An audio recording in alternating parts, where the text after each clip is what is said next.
안녕하세요. 창성고 1학년 학생 여러분. 이번 시간은 교과서 251쪽에서 253쪽에 있는 내용, 북한 정권의 수립과 6.25 전쟁까지 교과서에 있는 내용 선생님하고 한번 확인해 보도록 하겠습니다. 북한 정권의 수립이라고 되어 있습니다. 이제 우리 앞에서 배운 내용들 약간 머릿속에 떠올려 보면은, 삼국의 모스크바 외상 회의 이후에 이제 결정이 됐었죠. 그 결정되고 북한에는 소련이 진주하고 남한에는 미군이 진주하는 상황이 계속 이어지게 되면서 이제 정권이 각각 수립하게 되는 그런 상황에 처하게 된다라고 했습니다. 그래서 남쪽에 남한만의 단독 선거가 결정되고 그 다음에 50 총선거를 거치게 되었죠. 그때 이제 북한에서도 어떤 식으로 북한 정권이 수립되었는지 이번 단원에서 한번 확인해 보도록 하겠습니다. 광복 이후에 이제 북한의 상황과 북한 정권 수립 과정을 이 단원에서 이제 배우게 될 텐데, 핵심적인 키워드들은 역시나 여기 연표에 보면은 잘 되어 있습니다. 이름들이 조금 어려워서 여러분이 처음 들어보는 것들이고 해서 생소할 수도 있는데, 처음에 나오는 것들을 보면은 임시라는 말이 들어가 있는 게 있고, 그 다음에, 그 다음 바로 이 북한 정권에서는 46년 3월에 토지개혁을 실시했다라는 거, 여러분이 요 연도를 잘 기억을 해야 됩니다. 그 다음에 인민위원회가 결성이 됐구나. 그 다음에 48년 9월에 조선민주주의 인민공화국 정부가 수립되었구나라는 거를 잘 기억을 해야 되고, 여기서 기억해야 되는 거는 인민공화국 정부가 수립하기 이전에 이미 북한 정권에서는 토지 개혁이 실시되었다라는 내용 여러분 표시해 놓고 잘 기억을 하면 되겠습니다. 그러면 교과서 한번 읽어보면서 내용 한번 확인해 볼게요. 광복 이후 북한, 광복 직후 북한 각지에는 인민위원회라고 해서 소련군이 행정권을 이양하는 대신에 뒤에서 간접적으로 지배하는 상황이라고 했었죠. 그렇죠? 그러면서 인민위원회는 소련군의 지원을 받으면서 행정을 담당하였고, 여기에는 국내의 좌익 세력, 그 다음에 조만식을 중심으로 하는 기독교 계열의 우익 세력이 참여하였다라는 거. 사람 이름이 조금 여러분 헷갈릴 수 있지만 조만식이라는 좌익 세력, 그 다음에 기독교 계열의 우익 세력이 처음에는 초반에는 참여를 했구나 하는 거. 그 다음 소련에서 귀국한 김일성, 그 다음 중국에서 귀국한 김두봉 같은 독립운동가들이 이 북한 정권에 참여를 했었다라는 내용 기억을 하면 되겠습니다. 그 다음 보도록 하겠습니다. 46년 1월 소련군이 신탁 통치 반대 입장을 고수하던 조만식을 연금한다라고 했습니다. 이 소련군이 신탁 통치 입장을 취할 때 처음에는 이 좌익 세력들이 반대를 했지만 뒤로 넘어갈수록 뭐해서 찬탁으로 바뀐다. 신탁 통치를 찬성하는 쪽으로 바뀐다라고 했었죠. 근데 이제 여기 보면은 끝까지 신탁 통치 반대 입장을 고수하던 세력이 있었는데 그게 바로 조만식이라는 사람이었다라는 겁니다. 그렇게 되면서 이제 이 이후에 우익 세력들은 정치적 영향력을 북한에서 상실을 하게 됩니다. 그렇게 되고 46년 2월 북한은 각지의 인민위원회를 통합해서 뭘 만든다? 북조선 임시인민위원회를 조직하게 됩니다. 임시로 만드는 조직 46년 2월에 있었고, 바로 무엇을 실시하느냐, 여기에서 토지 개혁을 실시를 하게 되는데, 이 북한의 토지 개혁에서 중요한 거는 우리나라랑 차이점을 여러분이 잘 기억을 해야 됩니다. 어떻게 하느냐, 무상몰수 무상분배 방식에 입각한다라는 거죠. 무상몰수는 개인적으로 소유하고 있던 사람들의 토지에 대한 보상이 아무것도 없이 국가에서 그냥 뺏는 거고, 무상분배는 사는 사람들이 돈을 주고 사는 게 아니라 국가에서 그냥 나눠준다라는 거죠. 그런 식으로 해서 토지 개혁을 실시를 하게 됩니다. 처음에 사람들은 되게 환호를 했어요. 땅 한 평 없던 사람들, 자영농 같은 경우에는 자기들에게 땅이 생겼다고 좋아했지만, 이게 여러분 공짜로 나눠준 거는 언제든지 어떻게 할 수 있다? 맞습니다. 국가에서 또 언제 어떤 식으로 뺏어갈지 모른다는 그런 또 상황이 있으니까 그거를 여러분이 잘 기억을 해야 되겠죠. 옆에 있는 내용까지도 한번 같이 보도록 하겠습니다. 북한의 토지개혁이라고 해서 지주는 땅의 주인이죠. 땅의 주인 지주의 토지를 무상, 돈도 안 주고 그냥 몰수하는 거예요.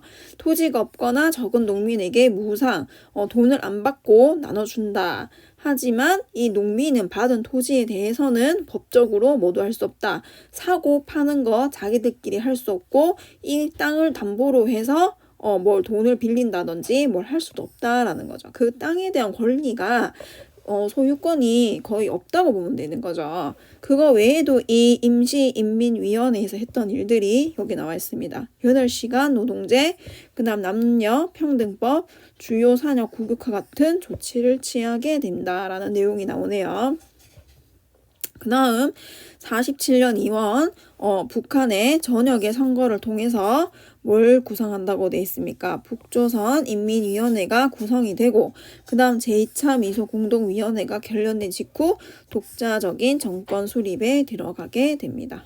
그리고 나서 북한 정권이 수립을 하게 되는 과정이 나옵니다. 47년 11월에 임시헌법 제정이 들어가게 되고 그 다음 인민군 창설, 그 다음 협상, 남북 협상 우리 앞에서 단독 선거에 반대하던 김구라든지 이런 사람들이 북한하고 협상을 하기 위해서 남북 협상했다라는 내용 우리 배웠습니다. 그때 통일정부 수립을 주장했던 북한은 이 남북 협상에서 정부 수립을 주장했다라는 거죠. 남한에서 따로 단독 선거가 실시되니까 북한 역시 북한만의 정권 수립을 위해서 본격적으로 나서게 되고 김일성 같은 경우에 남북 협상 합의 내용 무시하고 북한에서도 독자적인 정부 수립이 필요하다면서 제2차 남북 협상 제안했지만 이거는 그냥 겉으로 보여주기식의 그런 제스처였다라고 여러분이 이해를 하면 되겠습니다. 그렇게 되면서 48년 6월 남북의 좌익 세력과 남한의 일부 중도 세력을 구합하게 되면서 제2차 남북 지도자 협의회까지 개최하면서 독자적인 정부 수립을 결의를 하게 되고 그 다음 8월 25일 북한 전역에서 총선거 실시하게 되고 최고인민회의를 구성하게 됩니다.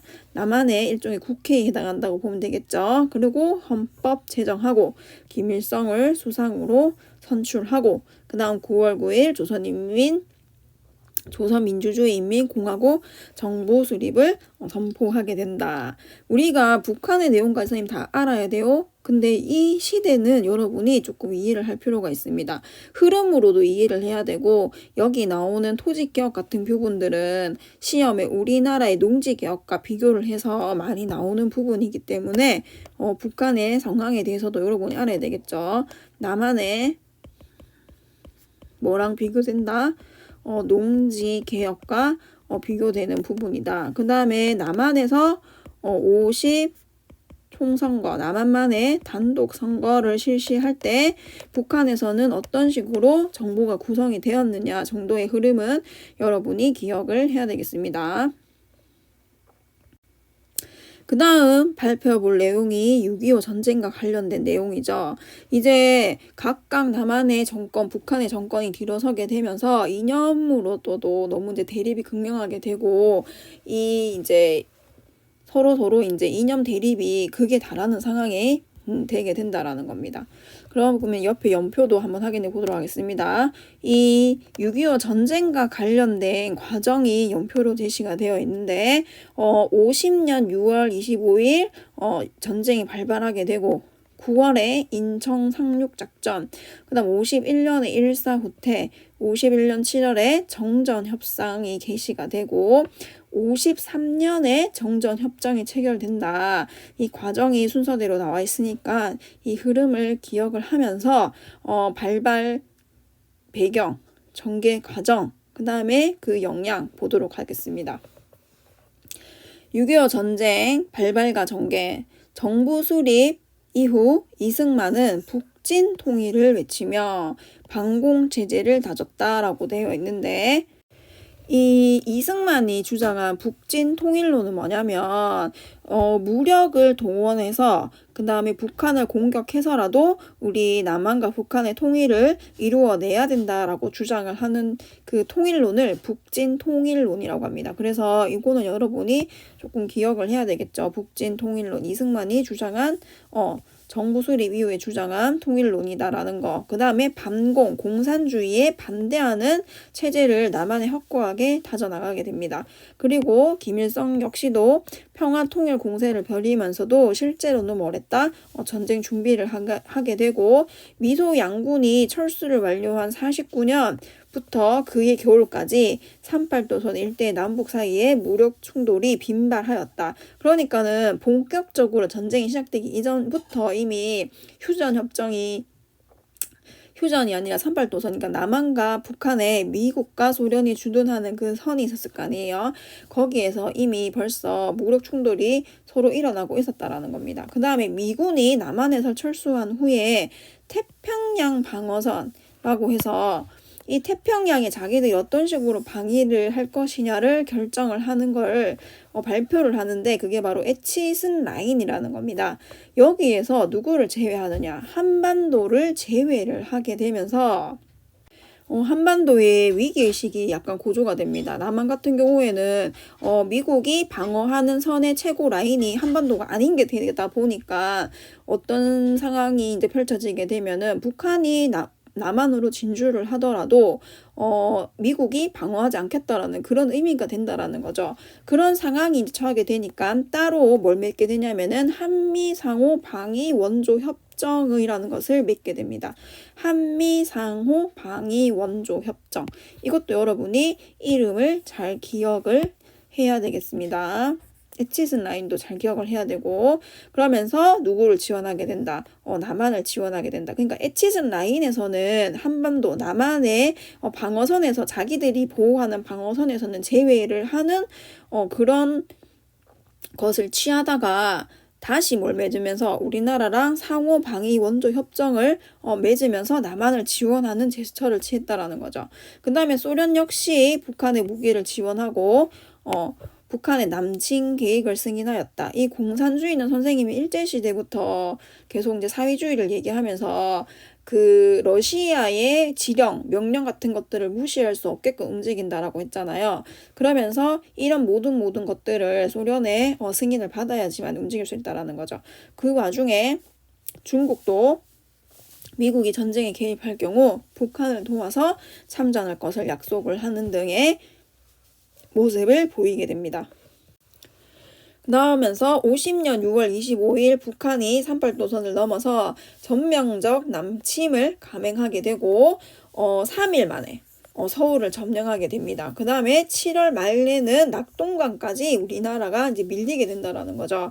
그러면서 이제 여기 이제 지도에 보게 되면은 그 상황이 지금 잘 나와 있습니다. 이 최전선에서 이제 여기까지 이제 밀리게 된다라는 거죠. 여기. 잘 봐야 됩니다. 그러면서 유엔이 이제 참여하게 되는데 남침을 침략 행위로 규정하고 유엔군을 결성하게 되면서 국군과 유엔군이 인천 상륙 작전을 하게 되죠. 여러분이 흔히 알고 있는 메가더 장군과 같은 사람들이 그 2차 세계대전 때 노르망디 상륙 작전이라고 여러분 들어봤을 거예요. 그런 것들을 모티브로 해서 여기에 인천 상륙 작전, 적들이 이제 여기까지 다 밀고 내려온 상황에서 중간에 들어가는 적진의 중간에 들어가서 이제 허리를 끊는 그런 전략을 세우는 거죠. 그렇게 되면서 전세를 역전하게 되고 서울 수복하고 38도선 돌파하고 10월 말에는 압록강까지 올라가게 되는데 유엔군이 참여하게 되니까 북한을 돕기 위해서 중국군이 다시 또 참여하게 되면서 이 중국군에 밀려가지고 평택 인근까지 후퇴하게 되는 일사후퇴 사건을 겪게 됩니다. 그 이후 상황이 굉장히 중요합니다. 이 일사후퇴 이후에는 38도선 부근에서 전선이 교차, 그러니까 계속 서로 싸우면서 하루는 한보 앞으로, 하루는 한보 뒤로 이런 식으로 적진에서 계속 왔다 갔다 싸우는 그런 상황이 되는 것을 전 전선이 교착된다라고 표현을 하는 거죠. 이렇게 되니까 소련의 제안에 따라서 전전 협상이 시작되게 됩니다. 그 다음 51년 7월 시작된 전전 협상에는 잘 볼까요? 군사분계선, 정전 감시체제, 포로 교환 등을 둘러싸고 2년이나 벌어지게 된다라고 하는데, 이때 중요한 거는 우리 남한 측을 이 전전 협상의 주체로 끼워주지 않았다라는 거죠. 그렇게 되면서 소련, 그 다음에 북한, 그 다음에 미군 요 사이에서만 전전 협상이 일어나게 되는 그런 상황이 계속되게 되고, 협상이 진행되는 38도선 부근에서는 치열한 공방전이 계속 이어지고 있는 거예요. 협상하는 와중에 계속 이제 그 사이에서는 소규모 전투 같은 것들이 일어나고 있다라는 겁니다. 그렇게 되면서 많은 병사 전투 과정에 희생이 되고 전전 협상을 반대하게 되면서 여기 참여 못한 이승만 정부의 불참 속에서 53년 7월 27일 유엔군과 북한군, 중국군 사이에 뭐가 체결된다? 정전협정이 체결되게 됩니다. 다음 내용 보도록 하겠습니다. 6.25 전쟁은 당연히 이 한반도에서 일어난 전쟁이고, 서로 이제 총, 칼, 폭탄 이런 걸 가지고 싸웠기 때문에 엄청난 인적 피해, 물적 피해가 발생할 수밖에 없었던 상황이겠죠. 그러면서 이제 남북의 군인과 민간인 수백 명이 죽거나 부상을 당하고, 그 다음에 전쟁고가 발생하게 되고, 그 다음에 1,000만 명에 가까운 이산가족, 그러니까는 북한에 있던 사람들, 남한에 있던 사람들이 뿔뿔이 다 흩어지게 되면서 서로 연락이 안 되는 그런 상황이 생기게 된다라는 겁니다. 그리고 정전 협정이 이제 맺어졌기 때문에 이제 서로 이제 오갈 수 있는 상황이 안 되는 거죠. 그렇게 되면서 여기 보면은 산업시설도 막대한 피해를 입게 되고, 전국이 폐허로 번하게 되고, 남한의 제조업은 절반 가까이 파괴되고, 북한이 이보다 더 큰 피해를 입었다. 여기에 공장지대가 되게 많았는데 전선시설이라든지 이런 게 굉장히 많이 파괴가 되었다라는 겁니다. 그 다음에서 민간인의 희생도 굉장히 컸다라고 여기 나오고 있네요. 북한군은 반동 문제를 몰아낸다는 명분으로 우위 인사들을 학살하고, 그 다음에 대한민국에 있는 군경들도 북한에 협력되었다고 의심되는 사람들을 빨갱이로 모아서 학살하는 등, 이때 이제 많은 사람들이 굉장히 많이 보복, 그 다음에 아닌 사람들도 희생이 많이 된 그런 사례들이 많았죠. 그 다음에 이제 6.25 전쟁의 결과 남북 분단이 고착화되고, 다음 한반도는 냉전의 최전선이 되게 됩니다. 그 다음에 이제 미국은 우리 앞에서 뭐 맺었어요? 한미 상호 방위 조약을 맺었잖아요. 그렇게 되면서 미군이 한국에 주둔하게 됩니다. 그 다음에 사회주의권에서 소련과 맞먹게 이제 위상이 높아진 중국이 소련을 대신해서 북한에 영향력을 행사하게 되고, 일본 같은 경우에는 이 한반도에서 벌어지게 되는 이 상황에서 전쟁 특수라고 해서 무기를 팔고 굉장히 많은 상품들을 만들어서 팔게 되는 거죠. 그렇게 되면서 국내 산업이 발전하게 되는 전쟁 특수를 누리게 됩니다. 그렇게 되면서 경제 성장도 이루게 되고, 그 다음 그 미국이 엣지스 라인이라고 해서 한반도를 제외한 방위선을 설정하게 되면서 군사적으로도 재무장을 하게 되면서 동아시아 방공전선의 한 축을 이루게 됩니다. 그래서 이 전쟁의 결과는 각각 나라별로 어떤 상황이 되었는지를 여러분이 잘 기억을 해야 되겠습니다. 그 다음에 밑에 내용은 한번 읽어보면 되겠습니다. 밑에 내용 한번 보도록 할게요. 6.25 전쟁 시기 민간인 희생 사건이라고 해서 6.25 전쟁이 발발한 직후 수만 명의 국민보도연맹이라고 나오는데, 뭐냐면 48년 정부가 좌익 전향자들을 보호 지도하는 명분으로 조직한 단체로 원래 취지와는 달리 좌익과 관련된 사람들을 많이 가입시켜 놨는 게 뭐라는 거예요, 여러분? 국민보도연맹이라는 단체인데, 이 가입자들을 아무런 법적 절차도 거치지 않고 군경에 의해서 처형한 사건이 발생하게 된다라는 겁니다. 그리고 또 경남 거창 같은 경우에 지리산 인근에 좌익 유격대를 토벌한다는 과정에서 많은 민간인들이 억울하게 희생이 되는 사건이라든지 충북 영동 너근리에 미군이 피난민 행렬에 발포해서 민간인이 희생되는 사건 같은 것들이 굉장히 많이 일어나게 된다라는 거죠. 그래서 이제 한국인의 학살과 같은 그림을 피카소가 그리게 됐다라는 거. 이 그림이 6.25 전쟁에 민간인들이 희생되는 것을 묘사한 작품입니다. 피카소가 그린 작품이다라는 거 여러분이 잘 기억을 하면 되겠습니다. 그래서 오늘은 북한 정권 수립 과정 잠깐 살펴봤고, 그 다음에 6.25 전쟁의 발생 배경, 그 다음에 전개 과정, 그 다음에 결과, 이렇게 교과서에 있는 내용 살펴봤습니다. 그래서 교과서에 있는 내용 흐름으로 이제 선생님이 정리를 했으니까 한번 잘 다시 읽어보면서 머릿속에 정리를 할 수 있도록 합니다. 이번 시간은 이것으로 마치도록 하겠습니다. 수고했습니다.